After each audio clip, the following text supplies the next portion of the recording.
Hey friends, happy Thursday. Thanks for joining us for this 13 plus FastCast. I'm Anna Orsini. And I'm Carson Courier. Thank you for joining us. We want to get you started with a major story that we were following this morning. Right now, an investigation is underway into a car crash that was on Grant this morning between First and Park. Now, police say this happened around 1 o'clock this morning. This is some video from the scene from our very own Jack Cooper, who was there. They say that 3 cars were involved in this crash, and they do believe that impairment was a factor in the crash.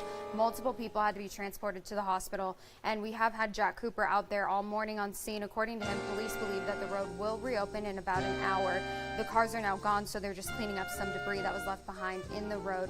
Again, we'll keep you updated on everything, including the victims' conditions, because it's a pretty horrific crash that we saw out there earlier today. And we'll also let you know anything else that we learn on air and online. And right now, President Biden is in Arizona. This is video of him arriving at Phoenix Sky Harbor last night. The president is getting ready to deliver a speech on preserving democracy. A big portion of that speech expected to focus on the late Arizona Senator John McCain. The president referred to Mr. McCain as a, quote, proud Republican who put country first.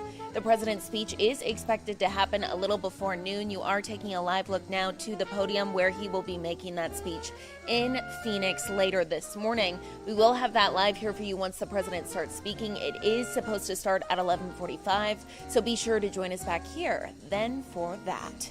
And while Biden is here in Arizona, the House Oversight Committee is holding its first hearing in the impeachment inquiry of President Biden. The main focus here is Hunter Biden's business dealings and whether or not the president knew about them. So far, there is no public evidence of any wrongdoing by the president. The witnesses called today are focusing on both constitutional and legal questions. But one of those witnesses, the forensic accountant Brian Dubinsky, said, quote, I am not here today to even suggest that there was corruption, fraud, or wrongdoing. House Republicans have said that the impeachment inquiry will continue even if the government shuts down. So we'll continue to follow all these stories, of course, the major one being that crash this morning here in Tucson. We'll let you know any updates that come in with that. And we want to turn now to First Alert forecaster Allie Potter. Taking a look at those temperatures, hopefully trending down when it comes to temperatures over the next few days. Because I know we broke another record, and that sucks. I know. You know, we keep on saying this, and it's like a broken record, you know? Yeah, and we are breaking records, and we're broken records. It's all bad. I know it's all bad. I didn't even try to do that. But look at that. you! Look at that! Look at that! And it's fun. It's Thursday, you know? Yeah.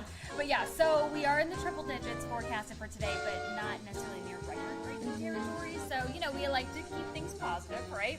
But yesterday, as what Anna said, at 103 is when we broke that record that was set back in 1994.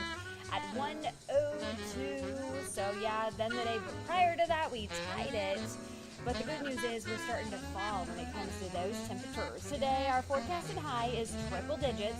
Tomorrow 98 degrees. Do keep in mind we should still be in the low 90s for this time of the year. Right now though, 90s, 91 to be exact in Tucson, 88 if you're in Nogales and Marana, 87 for Benson, 81 degrees for our friends down in the Bisbee area. We'll start to crank up in temperatures though as we do head into obviously the later on this afternoon. By 3 o'clock, 99, somewhere between 3 and 4 we'll hit that triple digit mark, but then we'll cool down to 92 by 7 o'clock this evening. Some clouds we are picking up just slightly though in the Tucson metro area, parts of Marana, and even more so north though if you're in Safford and Casa Grande and the Phoenix areas. Overall dry. I will say though, jumping ahead to Saturday, we do have this fire weather watch going to effect at 11 o'clock in the morning. It will expire later on that evening, and that's just because these humidity levels are very low. These gusty winds are going to be very high, which has the potential to cause any type of wildfire, possibly burning, to spread. The good news is it's only a watch. We haven't gotten to a warning just yet. Of course, we'll be the first to alert you if that does change. Those gusty winds a little bit today and for the next few days heading into our weekend, especially on Saturday though, but timing it out for you later on this afternoon around 2:30. 23 miles per hour for Tucson, 29 in Sells, 24 for the Nogales area. Increasing a little bit more though as we do head into the evening hours, and then we'll drop overnight. So that's some good news. Fast forwarding to Friday, we'll pick things up in the mid 20s to upper 30s, but then I wanted to fast forward all the way to Saturday because that's when that fire weather watch is going to be in effect. 38-mile-per-hour wind speeds in Ajo, 32 for Tucson, 33 in Sells. And again, that's the afternoon hour. And the big game is on Saturday. So do keep that in mind when it does come to these wind speeds around 30, ranging from 30 to 35 miles per hour. Calming down, though, and getting into the single digits by Sunday morning. So that's some good news. Today's forecast, triple digits for Tucson, 95 for Sierra Vista, 97 for Nogales, 98 degrees for the Douglas area. Your 7-day forecast, good news is we're starting to drop, and that's because that trough that's headed towards the Pacific Northwest, it's going to cool us down, but then it does bring along those breezy and gusty conditions, though. Starting on Saturday, 95 degrees, the 90s on Sunday, 87 by Monday, 86 by Tuesday. Slight little warm up, though, on your Wednesday, but look at this, 57 on Monday night. Oh, my goodness. A little chilly. I'm filling in for John on Saturday morning, and I go, long sleeves. I'm going to wear on the morning show. It's turtleneck weather at that point. Exactly. Yeah, it's chilly. Anna's Uggs out, all that stuff. I've had my Uggs on since mid-August. It's always Ugg season for me, but it's an excuse for people to now bring out theirs. Absolutely. There you go. Yes. A nice little change. Okay, well, Awesome. thank you, Thank Alex. you so much. Another big story we're keeping an eye on today are some of the new concerns in Cochise County. Deputies now taking more steps to stop human trafficking. And people are being told to stay alert as they see an increase in cases. As we've reported, deputies were called to 2 separate human smuggling cases near Elfrida. These cases ending with people escaping. Now, Cochise County is sending out alerts telling people to keep their eyes out. People in Elfrida say they're no strangers to this kind of thing, but the sheriff says these alerts are bringing more transparency about what is happening. We got a text message saying to lock your doors, that there was an incident, or actually 2 incidents that happened. Anybody in the immediate area here in Elfrida needed to just be cautious, and make sure you had your doors locked. And if you see anything, say something. It's not always satisfying to tell people that we're chasing people through neighborhoods. We got a smuggler driver that tried to run over one of my deputies last night. I mean, that's not fun stuff to put out, but it's factual, it's real, and it's real to my law enforcement. It's also real to the community. Let's share it together.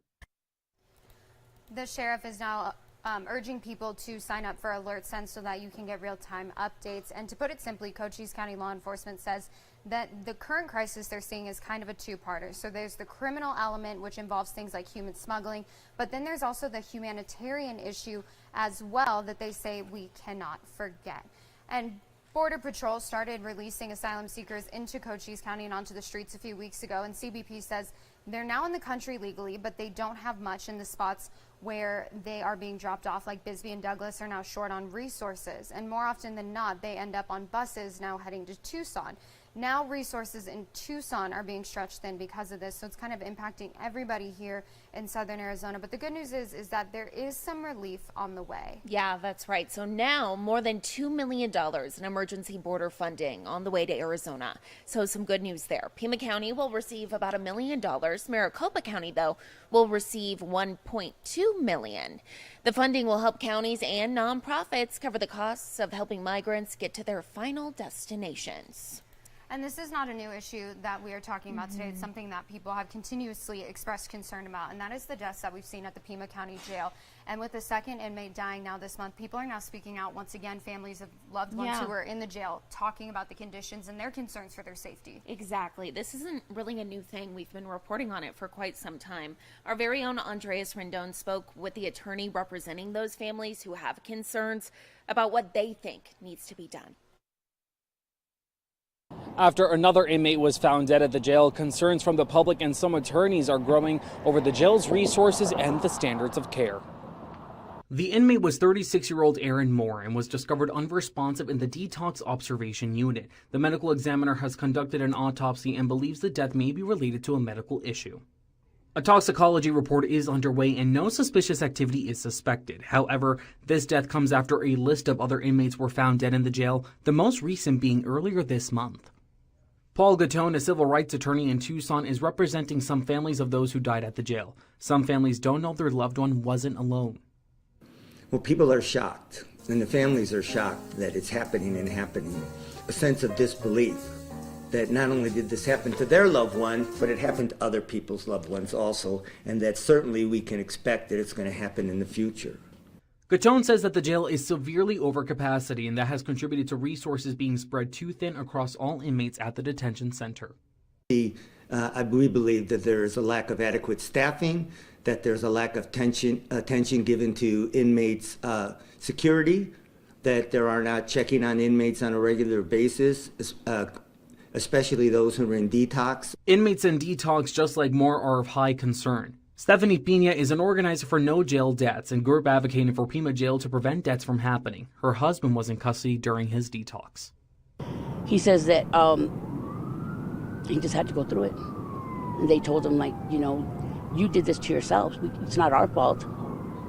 Whether they did or didn't, is there any empathy or sympathy, or any kind of, compassion? They're sick. Citing a lack of supervision and medical care like adequate hydration and pain management, Pina says detox in Pima County Jail is a death sentence. They die in jail. And it's scary. Pina says more investments need to be made to keep inmates out of jail and set up plans like the sheriff's goal to build another facility to house more inmates instead. He wants $400 million to build a facility when he has not even once mentioned any kind of rehabilitation, mental health. How is he going to help all them? We reached out multiple times to PCSD for more information, and we were directed back to the department's initial release about the death. Reporting near Silver Lake and Cottonwood, Andres Rendon, 13 News. And just something to put on your radar for tomorrow, because we know that today's kind of been a very heavy news day. So tomorrow, some good news. Tomorrow is National Coffee Day, which means that multiple coffee chains will be celebrating the holiday with some deals. That is right. Some Starbucks locations will be offering free coffee tastings, but of course, you have to check with your local store. That way you don't go there and you're expecting free coffee and then you're disappointed. But Dunkin' is giving its reward members a free medium hot or iced coffee with any purchase. Circle K giving away one free cup of coffee in any size to its app users. And if you're on the road, Pilot Flying J offering an in-app deal for a free cup of iced, hot, or cold brew coffee. Anna, I've been realizing lately, I feel like all of these different companies, you have to have their app. Of course you do, because then they're like, well, it's easier for you to load money on there, spend money on there, and support our business. So Very true. You have to download the app, but hey, it's worth it. Like Why with not? Starbucks, if you spend a certain amount at Starbucks each week, might as well collect the rewards, so then you get a free drink. It's like getting money back. Sure. At least that's that mentally how you think about it. Well, we do want to circle back just one more time and take a look at this video from this morning that Jack Cooper got there on the scene of that crash that we saw in Grant this morning in between First and Park. This is a big story that we will continue to follow for you throughout the day, just because of the significance of the crash, how long that closure ended up being. The road still hasn't reopened, so it's been about 10 hours that closure has been in place. And also just wanting to know the updates on the victims' conditions that were involved, because I think it's been a long time since I've seen a crash that horrific. Oh, absolutely. Thinking of everybody involved in that. 100%. Keep in mind, this happened at 1 a.m. And so this video was taken around 9 a.m. this morning. Our crew on scene says the area still looks very similar to this. So we're working to learn more about what exactly led to this crash. We know impairment was involved, 3 vehicles. You can see that one split in half on your screen. So we will update you with the very latest, both on air and online. Also, we want to note President Biden expecting to be speaking here at 11:45. So tune in at 11:45. We'll have the latest from him. He is in Phoenix right now.